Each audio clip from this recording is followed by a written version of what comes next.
Welcome to the Tech Egg. Don't get scrambled. Enjoy the video.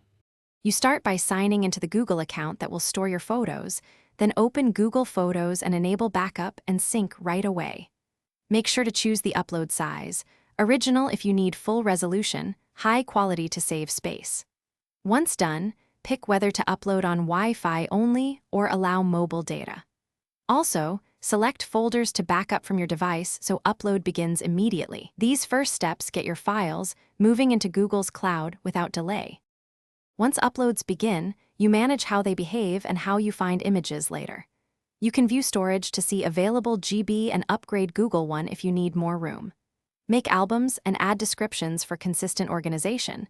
Use face grouping and location tags for powerful searching. If something stalls, pause and resume backups or trigger a manual backup to force a retry. Make sure to verify individual photo status, backed up, waiting, or failed so you know what still needs attention. To finish, confirm every device shows synced and your important albums exist in the Google Photos web interface. You'll want to perform a quick spot check of original files and timestamps. Once satisfied, use the web to download, share links, or adjust settings centrally so every device mirrors your preferences. If uploads fail, check network connectivity, available storage, and app permissions, then reupload problematic files. That single troubleshooting tip, verify permissions and storage first, resolves most problems quickly. Thanks for watching. Consider subscribing if I helped unscramble your problems.